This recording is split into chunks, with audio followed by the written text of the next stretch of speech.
Hello friends, how are you friends. आज मैं आपके लिए चौहान वंश के कुछ और क्वेश्चन आंसर लेकर आई हूँ जो हमारे किसी भी कंपटीशन एग्जाम के लिए बहुत ही जरूरी है। ये क्वेश्चन राजस्थान जी के हैं। तो स्टार्ट करते हैं। पृथ्वीराज की याद में कितने खंभों की छतरी है? तो पृथ्वीराज की याद में 12 खंभों की छतरी है। रायमल की छतरी कहाँ है? तो रायमल की छतरी जयपुर उदयपुर में। रायमल का बेटा कौन था? पृथ्वीराज सिसोदिया। सैनिकों का भग्नावेश कर्नल जेम्स टोड ने ऐसा क्यों कहा और किसे कहा? तो सैनिकों का भग्नावेश राणा सांगा को कहा गया है कर्नल जेम्स टोड ने, क्योंकि उसके शरीर पर 80 घाव, एक हाथ, एक पैर, एक आंख गवा देने के बाद भी सैनिकों के साथ वह युद्ध करता रहा। इसी कारण इसे इस नाम की संज्ञा दी गई। हम राणा सांगा के बारे में पढ़ रहे हैं। राणा सांगा के पिता रायमल व पिता श्रृंगार देवी थी। महाराणा सांगा कब मेवाड़ का शासक बना? राणा सांगा के माता पिता कौन थे? रायमल और श्रृंगार देवी माता थी। महाराणा सांगा कब से कब मेवाड़ का शासक बने? तो वो 1509 ईस्वी में मेवाड़ का शासक बने। राणा सांगा के समकालीन दिल्ली के सुल्तान कौन थे? 2 सुल्तान थे राणा सांगा के समय में दिल्ली के, तो थे सिकंदर लोदी और इब्राहिम लोदी। सिकंदर लोदी की मृत्यु कब के बाद दिल्ली का सुल्तान कौन बना? लोदी की मृत्यु के बाद, सिकंदर लोदी की मृत्यु के बाद दिल्ली का सुल्तान इब्राहिम लोदी बना। 21 नवंबर 1517 ईस्वी को बना था इब्राहिम लोदी। इब्राहिम लोदी व महाराणा सांगा के मध्य युद्ध कब हुआ? तो यह हुआ 1517 में। और युद्ध का नाम क्या था? खातौली का युद्ध के नाम से प्रसिद्ध हुआ युद्ध। और किसकी हार हुई थी? इसमें इब्राहिम लोदी की हार हुई थी। 1518 में माखन मियां के नेतृत्व में युद्ध कहाँ हुआ? तो यह युद्ध धौलपुर में बाड़ी नामक स्थान पर हुआ। इसमें लोदी हार गया। कौन था? माखन मियां के नेतृत्व में युद्ध हुआ। यह युद्ध कहाँ हुआ? तो यह बाड़ी नामक, धौलपुर में बाड़ी नामक स्थान पर हुआ। इसमें लोदी हार गया। पानीपत का प्रथम युद्ध इब्राहिम लोदी को परास्त कर जब बाबर की सेना हरियाणा से बयाना होते हुए आगरा जा रही थी, तो किसके सैनिकों को हराकर दुर्ग पर अपना कब्जा कर लिया? पानीपत का प्रथम युद्ध किसके बीच हुआ? इब्राहिम लोदी और बाबर के बीच में। महाराणा सांगा के परास्त कर किसको हरा दिया था? इब्राहिम लोदी को हरा दिया था। बाबर की सेना कहाँ जा रही थी? उनको हराकर अब हरियाणा से बयाना होते हुए आगरा जा रही थी। तो किसके सैनिकों ने उन्हें हरा दिया? तो उसको किसके सैनिकों ने हरा दिया रास्ते में? महाराणा सांगा के सैनिकों ने। कब हराया? 16 फरवरी 1527 को। जिहाद का धर्म युद्ध, जिहाद का नारा किसने दिया? यानी कि धर्म युद्ध का नारा किसने दिया? तो ये बाबर ने दिया। जब बाबर हार गया था तो उसने, उसके साथ कोई भी सैनिक युद्ध करने के लिए तैयार नहीं हुआ था राणा सांगा के साथ। राणा सांगा से डरते थे। तो बाबर ने यह जिहाद का नारा लगाया, यानी कि धर्म युद्ध का नारा। इस नारे के अनुसार जो मुस्लिम धर्म को मानता है वह मेरे साथ चले, जो नहीं मानता वह यहीं पर आराम करे। तब सैनिक युद्ध के लिए तैयार हुए। सारे सैनिक महाराणा सांगा से डर गए, तो वो कोई भी युद्ध के लिए तैयार नहीं हुआ। और फिर बाबर ने जिहाद का नारा दिया था। इस युद्ध में उसने चाल चली कि भाई सैनिकों को कैसे अपने वश में किया जाए। तो उसने कहा जो मुस्लिम धर्म का है वो मेरे साथ चले, जो नहीं है वो यहीं रहे। तो सारे सैनिक युद्ध करने के लिए राणा सांगा के साथ तैयार हो गए। 17 मार्च 1527 को कौन सा युद्ध हुआ? तो खानवा का युद्ध हुआ 17 मार्च 1527 को। यह युद्ध किस किस के बीच में हुआ? यह युद्ध महाराणा सांगा और बाबर के मध्य हुआ। खानवा के युद्ध में कौन कौन राजपूत शासक थे? तो इसमें थे आमेर के शासक पृथ्वीराज, आमेर का शासक पृथ्वीराज कच्छवा, जो कि युद्ध में मारा गया। इसी युद्ध में मारा गया था, खानवा के युद्ध में। और मारवाड़ से रावगंगा, उसका पुत्र मालदेव, ईडर का भारमल, सुलंबर का वीरमदेव। चंदौली गुजरात से मेंदनी राय, चंदेरी गुजरात से मेदनी राय। 1528 में ये बाबर से पराजित हुआ था। जगनेर के जागीरदार अशोक परमार राणा सांगा ने इसे क्या दिया? बिजोलिया की जागीर उपहार में दी। जब उन्होंने राणा सांगा का साथ दिया तो किसको दी थी? अशोक परमार को जागीरदार दे दी थी, जागीरी बिजोलिया की। इब्राहिम का चचेरा भाई कौन था? इब्राहिम लोदी का चचेरा भाई था लोदी, जो 1529 में सरयू नदी के किनारे पराजित हुआ। 1529 ईस्वी में सरयू नदी के किनारे पराजित हुआ था इब्राहिम का चचेरा भाई। मेवात का हसन खां मेवाती। हसन खां मेवाती था जो एकमात्र मुस्लिम सेनापति था जिसने राणा सांगा के साथ विश्वासघात किया। किसके साथ किया था विश्वासघात? राणा सांगा के साथ। अतः सेना कम होते हुए भी राणा सांगा को पराजित कर दिया। धोखेबाजी की थी इसीलिए उसने उसको पराजित कर दिया। बाबर ने चंदेरी के युद्ध को जिहाद घोषित किया। बाद में उसने क्या किया? तो उसने राजपूतों के सिरों की मीनार बनवाई और दीवार पर टकवा दी। राणा सांगा की मृत्यु कैसी हुई? खानवा के युद्ध में पराजित होने के बाद राज चिन्ह झाला राज का पुत्र अज्जा ने ग्रहण किया। जो राजा का कार्यभार था वो खानवा के युद्ध के बाद झालराज के पुत्र अज्जा ने ग्रहण की। वो राणा सांगा को कालपी होते हुए मध्य प्रदेश ले गया। राणा सांगा बाबर को हराने की योजना बनाने के लिए इर्ची नामक स्थान पर गया। कहाँ गया? इर्ची नामक स्थान पर पहुंचा। वहां उसके साथी ने उसे जहर दे दिया और 30 जनवरी 1528 को राणा सांगा की मृत्यु हो गई। राणा सांगा का चबूतरा कहाँ है? तो राणा सांगा का चबूतरा बसवा में, दौसा में बसवा जगह है, वहां पर उसकी मृत्यु हुई, वही इनका स्मारक है। वहां से सांगा को मांडलगढ़ लाया गया, मांडलगढ़ ले गए जहाँ उनका दाह संस्कार किया गया। इनके नाम की जहाँ 32 खम्भों की छतरी है। किसकी? राणा सांगा की। पृथ्वीराज की 12 खम्भों की, रायमल की 24 खम्भों की। अब हम रतन सिंह के बारे में पढ़ेंगे। सांगा की मृत्यु के बाद 5 फरवरी 1528 को रतन सिंह राजा बना। सांगा की मृत्यु के बाद कौन बना राजा? रतन सिंह। 5 फरवरी 1528 को, जहाँ शिकार खेलते समय उसकी बूंदी में 1531 में मृत्यु हो गई। यानी कि वो 3 साल ही राजकाज संभाला उसने। विक्रमादित्य के बारे में पढ़ेंगे।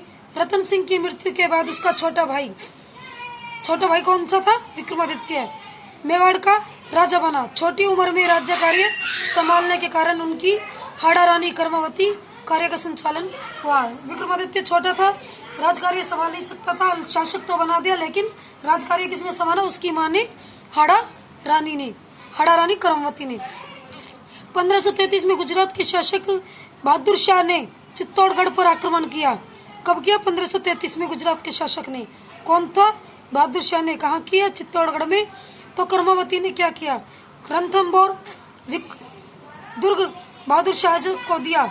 बहादुर शाह को रणथंभौर ऐसे ही दे दिया बिना युद्ध के और उससे संधि कर ली, क्योंकि विक्रमादित्य छोटा था, युद्ध नहीं कर सकता था, इसीलिए उसने संधि कर ली। लेकिन 1534 ईस्वी में बहादुर शाह ने दोबारा आक्रमण किया और कर्मवती ने क्या किया? तो उसने सहायता मांगने के लिए राखी भेजी। किसको भेजी? हुमायूं को। पर उसे उससे कोई मदद नहीं मिली। उसने सहायता मांगने के लिए राखी भेजी हुमायूं को, पर उसे उससे कोई मदद नहीं मिली। जब वह नहीं आया, हुमायूं नहीं आया कर्मवती की हेल्प करने के लिए, सहायता करने के लिए, तो उसने उदय सिंह और विक्रमादित्य को तो कहाँ भेज दिया? ननिहाल भेज दिया। और प्रतापगढ़ का देवालिया के रावत बाग सिंह था, उसको प्रतिनिधि बनाया और बहादुर शाह से हार गया। उसको प्रतिनिधि बनाकर युद्ध के लिए भेजा था बहादुर शाह के साथ, लेकिन वह हार गया और मर गया। तो हाड़ा रानी कर्मवती ने क्या किया? 1200 महिलाओं के साथ जौहर कर लिया। चित्तौड़गढ़ का दूसरा शाखा था ये 8 मार्च 1535 ईस्वी को। बाद में हुमायूं की सहायता से चित्तौड़गढ़ पर पुनः अधिकार कर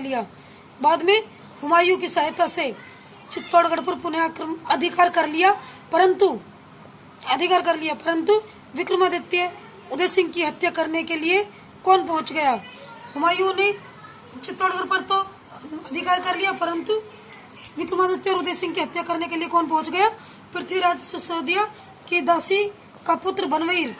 जब उदय सिंह की मां से पन्ना धाय को पता चला तो उसने अपने पुत्र चंदन का बलिदान देकर उदय सिंह को बचाया और कुंभेलनर किलेदार आशादेवपुरा के पास पहुंचाया।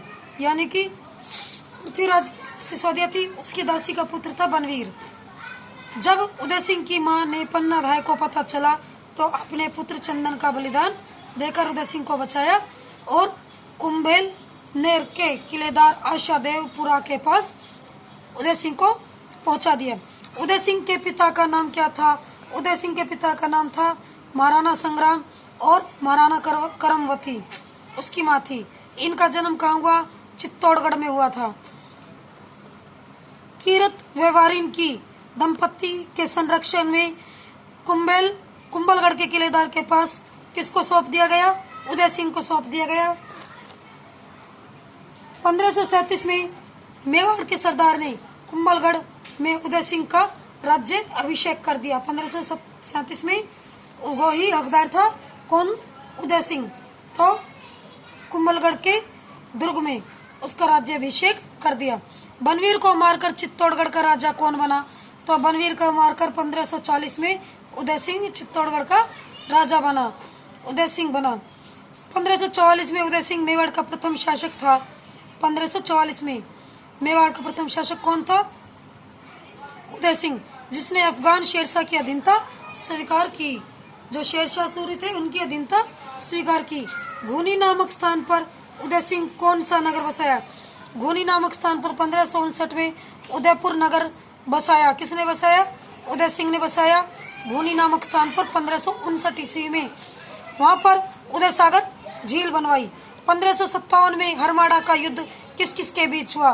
तो यह हुआ हाजी खां यानी कि शेरशाह सूरी का सेना नायक था और उदय सिंह के बीच हाजी खां का युद्ध हुआ। उदय सिंह के समकालीन दिल्ली का सुल्तान कौन था? तो कौन था? अकबर।